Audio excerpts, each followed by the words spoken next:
लड़ाई तो कब की ठनी थी, लेकिन हाल तक ये साफ नहीं था कि कौन किसके खिलाफ तलवारें ताने हैं। जमहूरियत का ये जश्न सबकी उम्मीदों का साल है।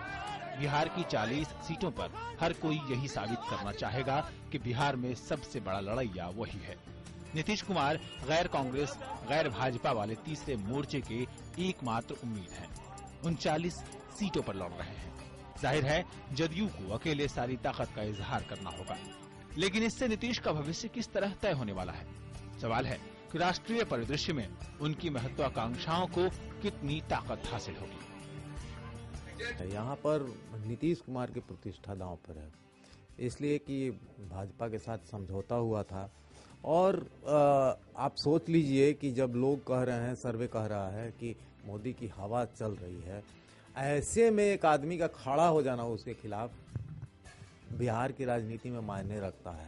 नीतीश सरकार अहंकार, भ्रष्टाचार, अप्रचार एकरा लाभे बतावे कोई नीतीश सरकार। नीतीश कुमार जी के प्रति आम लोगों में एक प्यार जगह, एक विश्वास जगह है। सबसे बड़ी चीज है नेता के प्रति विश्वास, वो विश्वास जगह है। समावेशी विकास के आधार पर लोगों का विश्वास है। कल तक जिस भाजपा के साथ नीतीश गलबहियां करते थे, उन्होंने मोदी विरोध के नाम पर जब रिश्ता तोड़ा तो पार्टी के भीतर से सवाल खड़े हुए थे।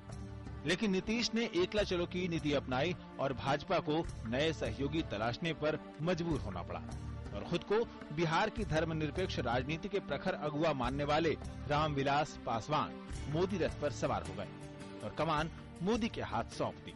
यहाँ ये भी सवाल है कि क्या मोदी का जादू बिहार की जनता पर चलेगा। बीजेपी बिहार में सबसे बड़े दल के रूप में उभर कर आएगी। आज हमारे पास 12 लोकसभा की सीटें हैं, हम उसे काफी ज्यादा सीटें जीत कर आएंगे। बिहार में जो भी हासिल हो जाए भारतीय जनता पार्टी को, वो एक तरह से उनके लिए उपलब्धि होगी।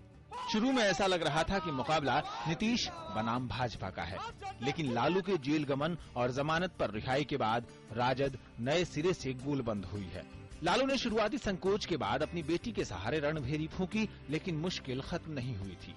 प्रथम ग्रास से मक्षिका पातः की तर्ज पर बेटी के चाचा रामकृपाल ने विद्रोह कर दिया और उनको भी मोदी के रथ से ज्यादा माकूल जगह कहाँ मिलती। आज लालू अपने 2-4 बचे खुचे सिपह सालारों के साथ बिहार में अपनी जमीन तलाशती कांग्रेस के साथ गठबंधन कर मैदान में हैं और ठीक ठाक चुनौती दे रहे हैं। जब लालू मजबूत थे तो कांग्रेस की उन्होंने चिंता नहीं की थी। कहा कि 4 सीट लेनी हो तो लीजिए, वरना छोड़िए, गठबंधन नहीं करेंगे। इसको अब वो इसलिए अपनी भूल मान रहे हैं कि उनको पता है कि अब पहले जैसी स्थिति उनकी नहीं है। बिहार में दिग्गजों की ये लड़ाई नाक की लड़ाई बनी हुई है। जिस तरह से लालू और नीतीश अपनी अपनी रैलियों में एक दूसरे के ऊपर छींटाकशी कर रहे हैं, तो मोदी पर भी जमकर निशाना साध रहे हैं।